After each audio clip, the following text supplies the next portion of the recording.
e as crianças vão continuar em culto ao Senhor. E como é bom, meus irmãos, lembrarmos que nossas crianças têm esse espaço conosco aqui, o que é muito importante para elas, mas também, não só na quinta, mas domingo pela manhã e à noite, elas podem continuar em culto, recebendo a mensagem na linguagem que lhes é própria. Deus abençoe nossas crianças. Vamos abrir nossas Bíblias no livro dos Salmos mais uma vez, dessa vez no capítulo 16. Salmos 16, de 1 a 11. Leremos todo esse salmo e procuraremos, na dependência do Espírito Santo, meditarmos sobre o tema Deus, nosso bem maior. Diz assim a palavra de Deus: guarda-me, ó Deus, porque em ti me refugio. Digo ao Senhor: tu és o meu Senhor, outro bem não possuo, senão a ti somente. Quanto aos santos que há na terra, são eles os notáveis, nos quais tenho todo o meu prazer. Muitas serão as penas dos que trocam o Senhor por outros deuses. Não oferecerei as suas libações de sangue, e os meus lábios não pronunciarão o seu nome. O Senhor é a porção da minha herança, é o meu cálice e o meu cálice. Tu és o arrimo da minha sorte. Caem-me as divisas em lugares amenos. É muito linda a minha herança. Bendigo o Senhor que me aconselha, pois até durante a noite o meu coração me ensina. O Senhor tem-o sempre à minha presença, estando Ele à minha direita, não serei abalado. Alegra-se, pois, o meu coração e o meu espírito exulta, até o meu corpo repousará seguro. Pois não deixarás a minha alma na morte, nem permitirás que o teu santo veja corrupção. Tu me farás ver os caminhos da vida, na tua presença há plenitude de alegria, na tua destra delícias perpetuamente. Louvado seja Deus pela sua palavra, que Ele nos dê a devida compreensão e nos capacite para viver esta bendita palavra. Este é um salmo, meus irmãos, de confiança. Davi, o rei Davi, declara aqui a sua confiança no Senhor, de que ele seria preservado diante da ameaça de morte. Ameaça de morte por causa de uma doença, ou até mesmo do perigo de algum inimigo, não sabemos ao certo. Mas o que sabemos é que ele está vivendo essa angústia de alguém que se vê diante do fim de sua vida. Vejam os versículos 9 a 11. Alegra-se, pois, o meu coração, o meu espírito exulta, até o meu corpo repousará seguro. Ele busca em Deus segurança para o seu corpo, pois não deixarás a minha alma na morte. A morte é uma ameaça aqui. Nem permitirás que o teu santo veja a corrupção, a decomposição, o fim da matéria. Então, nestes versículos fica claro que Davi está colocado diante de algum perigo, de alguma ameaça, e ele encontra em Deus o seu refúgio. E porque Deus é o seu refúgio, ele declara então a sua confiança. Alguns comentaristas concordam que a situação vivida por Davi neste poema pode ser a que está em 1 Samuel, capítulo 26, versículos 19 e 20. Vejam, meus irmãos, que é sim uma possibilidade, muito embora não seja possível determinar que Davi estava de fato vivendo aquela perseguição empreendida por Saul. Mas é possível que ele estivesse fugindo mesmo, que ele estivesse sendo caçado como um bicho, que ele estivesse sendo acossado como alguém que era rebelde, perigoso, que era uma ameaça para o reino. Mas ele, na verdade, é que estava sendo ameaçado pela inveja, pela ira de um rei que já havia sido reprovado por Deus. Vejam os versículos 19 e 20. Ouve, pois, agora te rogo, o rei Davi falando para Saul, meu senhor, as palavras de teu servo. Se é o Senhor que te incita contra mim, aceite ele a oferta de manjares, porém, se não, os filhos dos homens malditos sejam perante o Senhor, pois eles me expulsaram hoje, para que eu não tenha parte na herança do Senhor, como que dizendo, vai, serve a outros deuses, o que faz sentido com a declaração de Davi no poema, de que ele se recusaria a adorar outros deuses, a praticar idolatria. O versículo 20 diz, agora, pois, não se derrame o meu sangue longe desta terra do Senhor, pois saiu o rei de Israel em busca de uma pulga, como quem persegue um perdiz nos montes. Talvez o Salmo 16 expresse esse sentimento de alguém que de fato está sendo perseguido e ameaçado de morte. Seja como for, meus irmãos, Deus é apresentado nesse lindo poema, nesse hino, nesse cântico, como a base da segurança pessoal. Veja o versículo 1, que poderia ser o título desse salmo. Guarda-me, ó Deus, porque em ti me refugio. Eu creio que nenhum de nós aqui já viveu a experiência de ser um refugiado. No máximo alguém que sai da Bahia, vem para Minas Gerais, mas nem perto desses milhares que são forçados, né? Eu não fui forçado, eu fui convidado pelos irmãos e muito bem recebido aqui, mas muitos semelhantes nossos. Infelizmente, muitas pessoas, inclusive crianças, são cuidadas pela Junta de Missões Mundiais da nossa convenção, no trabalho que os missionários fazem com aqueles que são obrigados a saírem de suas terras ou a se deslocarem nos seus próprios países por motivo de guerra, por fome, etc. A ideia é que essa pessoa que está buscando refúgio fora da sua terra e que não conhece ninguém, nem por ninguém é conhecido, precisa desse refúgio. O refúgio aqui significa uma segurança pessoal. Esse é o assunto do Salmo. Vejam que os versículos de 1 a 4 mostram-nos que Davi está expressando sua confiança no Senhor e ele está declarando isso quando ao mesmo tempo diz que tem aversão à idolatria. Ele não quer adorar outros deuses, ele quer adorar ao Senhor, mesmo que ele se encontre ameaçado, talvez desterrado, expulso da sua terra. Os versículos de 5 a 8, Davi está declarando que o Senhor é que lhe sustenta. E esse sustento do Senhor vem para Davi, não só através do sustento material, propriamente dito, mas também da sabedoria e de uma alegria especial, de um contentamento que Davi sente, mesmo estando nessa situação. Os versículos de 9 a 11, como nós lemos duas vezes, afirma que a presença de Deus, ou estar na presença de Deus, é a fonte de esperança para Davi, não só de esperança de se livrar daquela situação, mas esperança de vida eterna.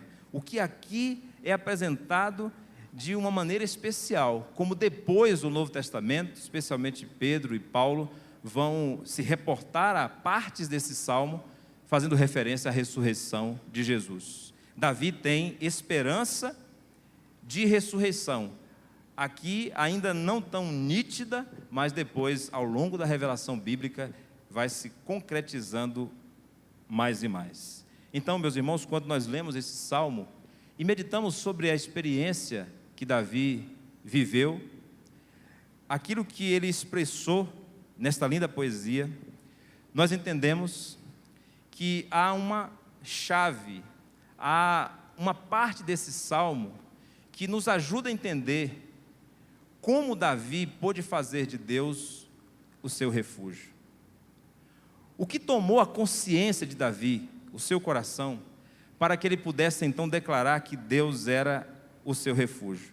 E nós encontramos isso no versículo 2. Aqui eu quero chamar a atenção especial dos irmãos. Ele diz, digo ao Senhor, tu és o meu Senhor, outro bem não possuo, senão a ti mesmo. Davi não só fez do Senhor o refúgio porque ele estava sendo perseguido, porque estava sendo ameaçado, mas ao longo de sua vida, nós conhecemos a sua história como é narrado nas Escrituras. Ele fez do Senhor o seu bem supremo, o seu bem maior. E nós hoje, meus irmãos, assim como Davi, podemos ter a certeza de que estamos seguros e vivemos satisfeitos, porque Deus é o nosso bem maior. Deus é o seu bem maior? Deus é o seu bem supremo? Então você pode viver em segurança, porque você já tem tudo que precisa para a sua existência. E além disso, você pode viver satisfeito, porque Deus vai suprir todas as suas necessidades, com a sua presença perfeita e poderosa. O crente vive seguro e satisfeito, porque Deus é o seu bem maior. Louvado seja Deus. A expressão outro bem não possuo, ou bem maior, como nós podemos resumir, no hebraico, se nós fôssemos traduzir literalmente, seria assim: meu bem não além de você. Só que essa tradução literal traria um sentido truncado. Então a gente pode dizer melhor: meu bem não está além de você. Acrescenta o está. Meu bem não está além de você. Não está além do Senhor. Então o que Davi está dizendo é: não possuo nada, absolutamente nada, que seja maior do que o Senhor, que esteja além do Senhor. O Senhor me supre completamente. O sentido deste versículo é repetido no capítulo 73, Salmos de número 73, nós lemos nos versículos 25 e 28.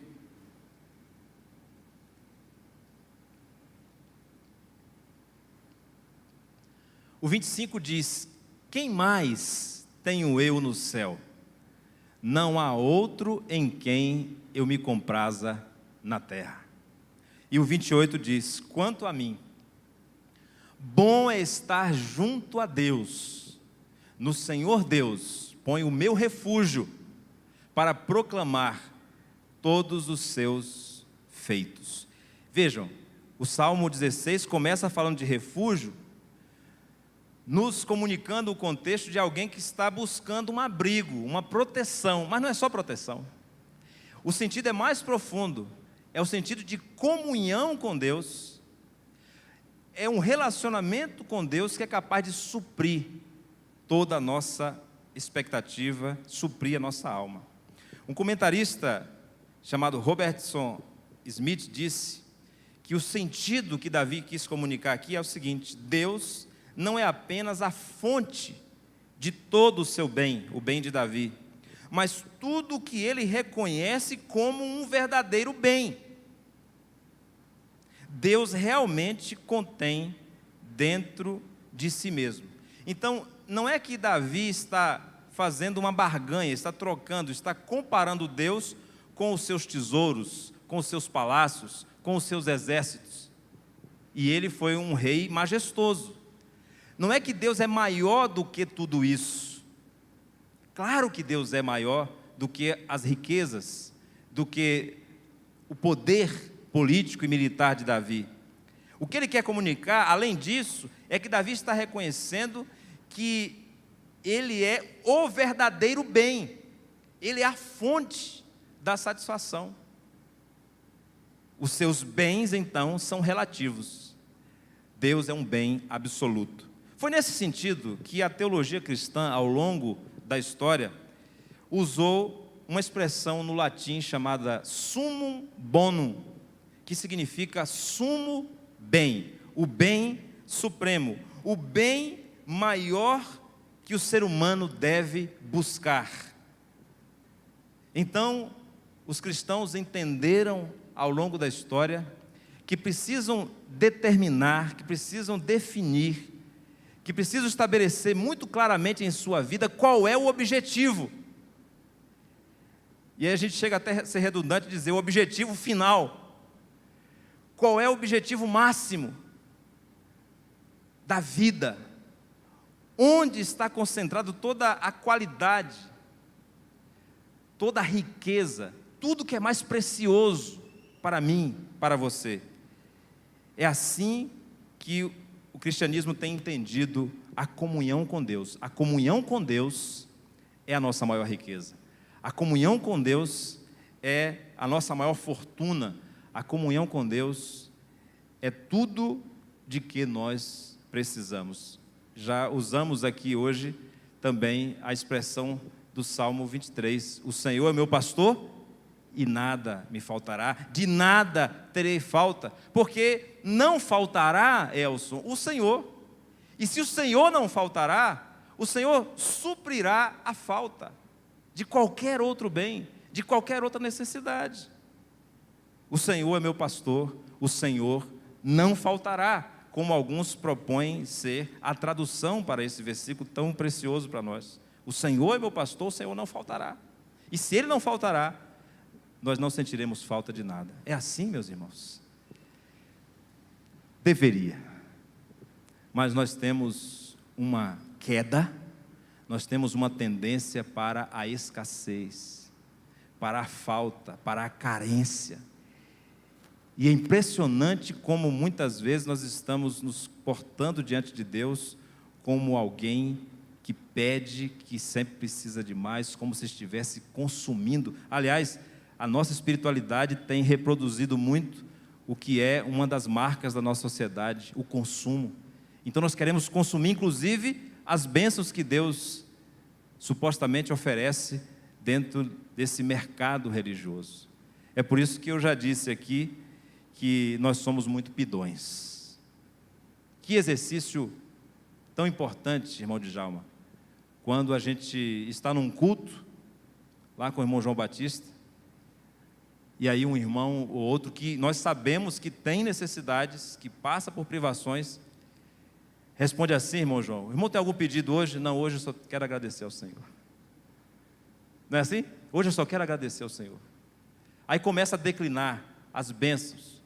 Agradecer pela minha saúde, agradecer pela minha família, agradecer pelo meu trabalho, agradecer pela falta do trabalho, agradecer pelos problemas, agradecer por tudo. É assim que nós devemos nos portar. E devemos então meditar, meus irmãos, junto com Davi, sobre esse bem supremo, o nosso Deus como o bem maior. Porque quando Deus é o nosso bem maior, nós temos segurança diante da vida. Vejam comigo o que está no versículo 4, mais uma vez. Muitas serão as penas dos que trocam o Senhor por outros deuses. Quem vive na idolatria vive inseguro, porque o ídolo nada é. O ídolo, na verdade, é uma projeção da mente humana, é uma criação do ser humano. O ídolo, na verdade, é a projeção de alguma pessoa que é para nós central, de algum projeto no qual nós temos fixação, de alguma posse, de algum bem que possuímos. Então, o ídolo não é só aquela imagem de escultura que muitos se curvam para adorar. Meus irmãos, convenhamos, seria muito fácil se nós pudéssemos identificar onde estão os ídolos, fizéssemos uma caça às imagens e fizéssemos uma purificação. Onde encontrássemos um ídolo, nós iríamos então destruir. E aí a idolatria iria acabar. Correto? Não, nada mais errado. Porque o ídolo não está na imagem de escultura, está no coração. João Calvino disse que o coração humano é uma fábrica de ídolos.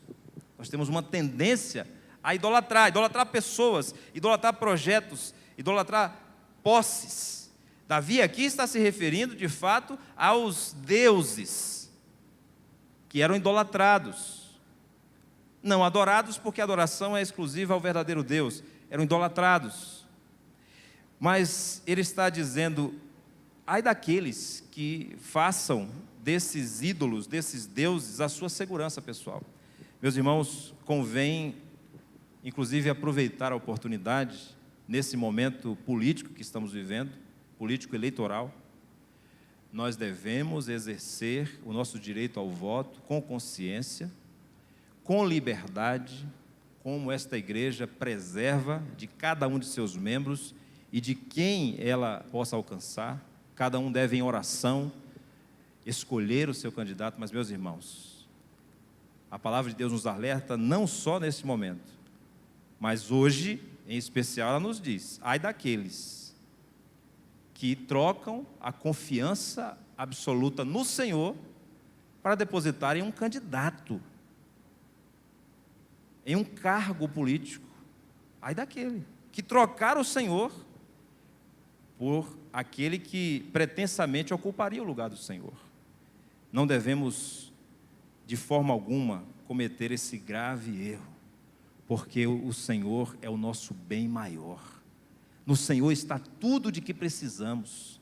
É no Senhor que nós podemos nos refugiar. Ele é a base da nossa segurança. Não são os bens, meus irmãos, que nos trarão essa segurança. Os versículos 5 e 6, Davi está dizendo que o Senhor lhe proveu uma porção, uma herança. O Senhor fez cair as divisas, versículo 6, em lugares amenos. Então Davi tem esperança de que Deus iria suprir suas necessidades materiais, de que naquele momento ele estava sendo perseguido, provavelmente, mas que Deus providenciaria que ele voltasse à sua condição, ou assumisse a condição de rei, e tivesse as suas posses. Mas a segurança para Davi não está nos bens, mas no bem maior, que é o Senhor. Quando o Senhor é o nosso bem maior, nós temos segurança, meus irmãos. Nós não podemos trocar essa segurança por nenhum ídolo, nem podemos depositar essa segurança nos nossos bens, os bens que o Senhor nos deu, para que Ele seja glorificado, que pertence ao reino dEle. Nós somos apenas mordomos. Mas nós temos a tendência, meus irmãos, de associar essa segurança que a nossa alma precisa à nossa condição econômica e aquilo que é proposto como ascensão social. Numa sociedade capitalista, nós nunca estamos livres desta tentação. Existem outras formas de organização da sociedade e existem outras tentações, mas numa sociedade capitalista nós precisamos vigiar, porque somos tentados a estabelecer como padrão de segurança a condição econômica. Ah, meus irmãos, quantas crises! A gente vai colecionando cabelos brancos, né? E vai lembrando, irmão, disso, das crises. Década de 90, por exemplo, quantas crises! Eu acompanhei, já pude dizer aqui aos irmãos, na região cacaueira da Bahia, que já foi uma das regiões mais ricas do país. Ilhéus, que era a capital do sul da Bahia, já teve um PIB superior a Salvador, que era a capital do estado. Região muito rica. E naquela crise do início da década de 90, a crise da vassoura de bruxa, que acabou com a lavoura cacaueira no sul da Bahia, muitos fazendeiros se suicidaram. Porque aconteceu algo terrível, jamais esperado. Havia um tal de overnight, que era uma aplicação que, quando virava a noite, essa aplicação conseguia corrigir a inflação, compensar as perdas. E aconteceu que, por exemplo, numa semana, aquele fazendeiro aplicou o que tinha no banco no overnight. Só que numa daquelas nights, o que aconteceu é que a poupança foi confiscada. E ele chegou na sexta-feira, eu estou falando em termos de hipótese, mas isso aconteceu de fato. Chegou na sexta-feira para pagar os trabalhadores da sua fazenda, e ele, que era o fazendeiro, passou a dever aos trabalhadores, que já tinham trabalhado a semana e agora precisavam receber. E como é que ele ia pagar? O dinheiro estava bloqueado.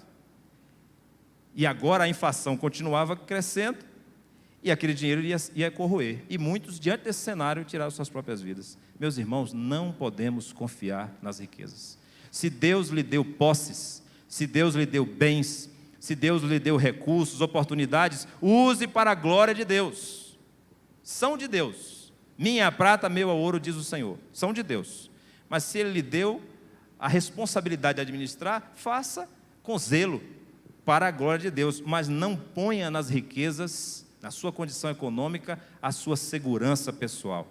Davi está dizendo: o meu bem supremo, eu não troco pelos meus bens, que o Senhor, que é o meu bem, me deu, porque Deus nos dá, e Ele também pode nos tirar, se esse for o seu propósito, porque Ele tem um propósito em cada oportunidade que Ele abre diante de nós. Quando Deus é o nosso bem maior, nós estamos seguros, nós vivemos em segurança e estamos satisfeitos.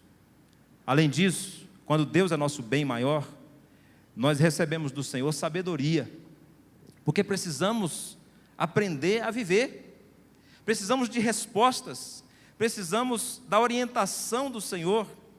E Davi, meus irmãos, diz que o Senhor lhe oferecia conselhos.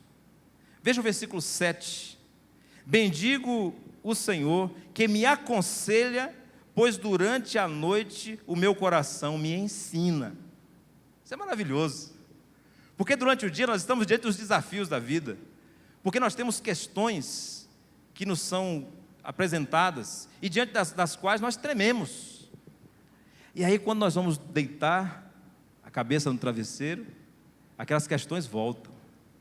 Mas se nós meditamos na palavra, se nós convivemos com o povo de Deus, olha o que diz o versículo 3: quanto aos santos que há na terra, eles são notáveis, nos quais tenho todo o meu prazer. Nós temos prazer em estar na comunhão dos santos, na igreja, ouvindo a palavra de Deus, meditando na palavra de Deus.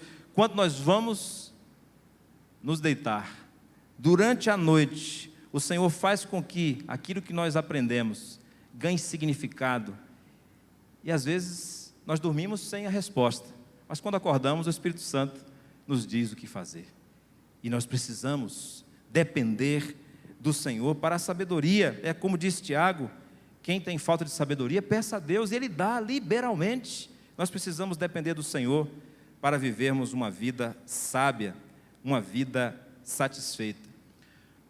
O salmista Davi está falando de uma vida sábia, e porque alcançou uma vida sábia, ele diz na sua poesia que ele se alegra diante do Senhor. Ele tem segurança e por isso ele se alegra. Veja o versículo 9: alegra-se, pois, o meu coração, e o meu espírito exulta, e até o meu corpo repousará seguro.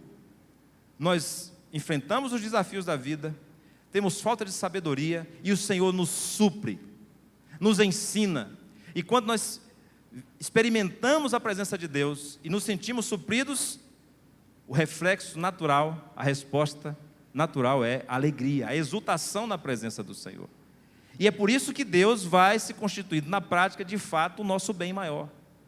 A comunhão com Deus vai suprindo a nossa vida. Eu vivi uma experiência interessante no ministério que exerci em Camaçari, na Bahia, quando nós pudemos ajudar na implantação de uma creche. E não tínhamos nenhuma experiência, mas a proposta era ajudar a organização da creche no acompanhamento das famílias. Então, durante uma fase, nós visitávamos e conhecíamos ali a rotina daquela creche.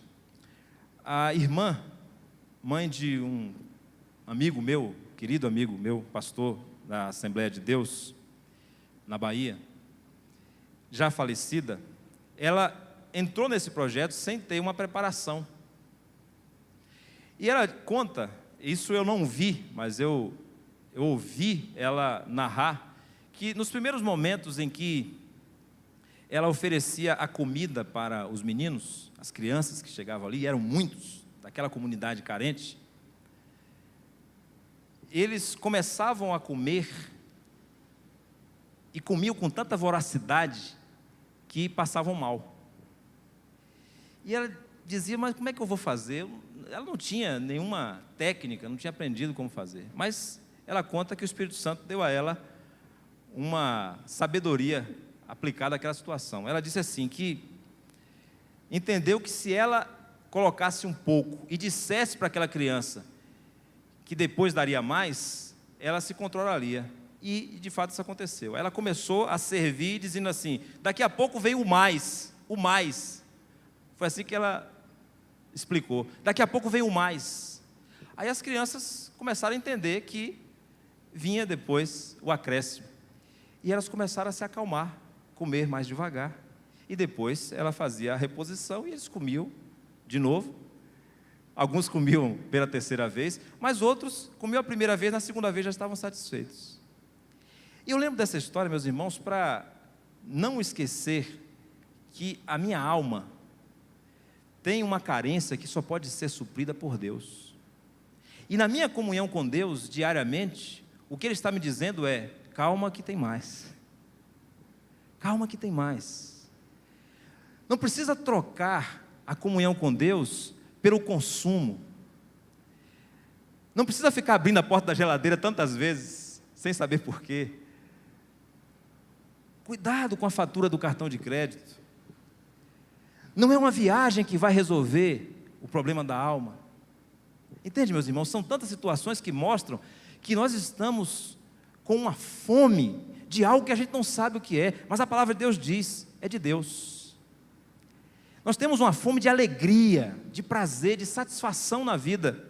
E quando nós vivemos na comunhão com Deus, recebemos dele sabedoria para administrar a nossa vida, Ele vai nos suprindo e a nossa alma vai se aquietando e nós vamos descansando no Senhor e vamos desfrutando de algo que não se compra, não tem preço, que é a paz. A palavra de Deus diz que excede todo o entendimento. Nós não conseguimos explicar, mas é uma paz que não está condicionada às circunstâncias da vida, não está condicionada à quantidade de dinheiro, nem à influência que a pessoa tem na sociedade. Então, nós aprendemos que quando Deus é nosso bem maior, na comunhão com Ele, nós recebemos sabedoria para viver uma vida que inclui, inclusive, ameaças de morte, perseguição, oposição. Nós precisamos, meus irmãos, na companhia do povo de Deus, dos notáveis. Eu me sinto privilegiado nessa noite, eu estou rodeado dos notáveis. Enquanto muitos estão na roda dos escarnecedores, eu estou aqui cercado dos notáveis. Os notáveis da terra, aqueles que estão buscando ao Senhor também. E isso vai comunicando à minha alma, meus irmãos, que é preciso ir além. É preciso ter profundidade nos alvos da sua vida. O que você busca de fato? O que é profundidade? Profundidade é aquilo que está além da casca. Porque muita coisa que a gente vive hoje, e muita gente se mata, e muita gente perde a saúde, o tempo, é tudo casca. Ou seja, é tudo superficial, é tudo passageiro. Mas o miolo, o centro é Jesus, é a comunhão com Jesus. E quando nós desfrutamos diariamente da comunhão com Jesus, a nossa alma vai recebendo satisfação em Deus. E nós vamos recebendo sabedoria para viver a vida, mesmo diante desse quadro terrível que estamos vivendo. Guerra na Ucrânia, crise inflacionária no mundo. Mas nós estamos na presença de Deus, meus irmãos. Isso para o Senhor não é surpresa alguma. Ele vai nos dar sabedoria para passarmos por essa situação. Quando Deus é o nosso bem maior, nós estamos seguros. Recebemos sabedoria, desfrutamos da alegria do Senhor. Quando Deus é nosso bem maior, nós temos, meus irmãos, a certeza da vida eterna. E eu encerro com esta profecia que está aqui no versículo 10. Pois não deixarás a minha alma na morte, nem permitirás que o teu santo veja a corrupção. Aqui Davi está declarando sua esperança de que ele passaria por aquela situação e seria preservado por Deus. Ele encontraria livramento, proteção do Senhor. Mas depois, o apóstolo Pedro em Atos no capítulo 2 e o apóstolo Paulo em Atos no capítulo 13 vão nos explicar que se tratava de uma profecia.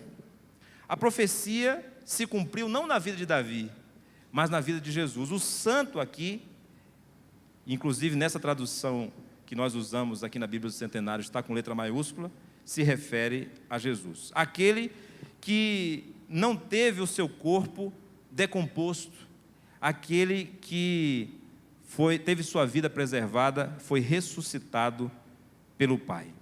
Assim, meus irmãos, nós podemos ter a certeza de que Deus está presente em nossa vida, podemos desfrutar da comunhão com Ele, e Ele vai nos dando sabedoria e alegria para enfrentarmos essa jornada aqui na terra. Essa jornada tem um limite, e quando chegar o dia final, nós podemos ter certeza, como Jó declarou: eu sei que o meu Redentor vive e por fim se levantará. Davi está dizendo: o teu santo não verá a corrupção. O Senhor Jesus ressuscitou, e essa é a fonte da nossa esperança. Onde investimos a nossa confiança? Essa é a nossa reflexão. Onde estamos investindo a nossa confiança? Nossa confiança está sendo disputada. Não se faz nada sem confiança. Você não faz uma transação bancária sem confiança. Você não faz um negócio sem confiança. Você não entra num relacionamento sem confiança. Você não escolhe uma igreja. Muitas pessoas que nos acompanham de casa ou no trabalho e depois veem os vídeos aqui, eles passam muito tempo, depois chegam aqui e dizem: olha, nós estávamos acompanhando a igreja, nós avaliamos. Aí depois, Roberto, diz assim: olha, nós vimos que essa igreja é uma igreja séria, então nós queremos conhecer. Porque não se inicia um relacionamento sem confiança. É preciso confiar. E nossa confiança está sendo disputada o tempo todo. Mas nós só podemos, meus irmãos, confiar plenamente no Senhor. Deus é o nosso bem supremo. Ele é digno de toda a nossa confiança. Quando confiamos nele, podemos viver com segurança, podemos adquirir sabedoria e podemos ter esperança de vida eterna. E eu finalizo deixando para nós 3 aplicações. Busque segurança em oração. Como tem sido o seu momento diário de oração? Como a sua alma vai encontrar segurança, sabedoria, alegria, esperança, se não for através da oração? Receba a sabedoria na palavra de Deus e na igreja. Não perca a oportunidade de estudar a palavra de Deus e de estar com o povo de Deus. E por último, celebre a esperança da ressurreição. Nada nem ninguém pode determinar o seu fim, porque o Senhor Jesus já está lá no fim, porque Ele morreu e ressuscitou, e Ele voltará para nos buscar. Louvado seja o nosso Deus. 479 do HCC é um convite para aquietarmos nossa alma e declararmos nossa confiança no Senhor. Tua voz, escuto a convocar-me. Que você possa dizer: estou aqui, Senhor. O Senhor é o meu bem maior.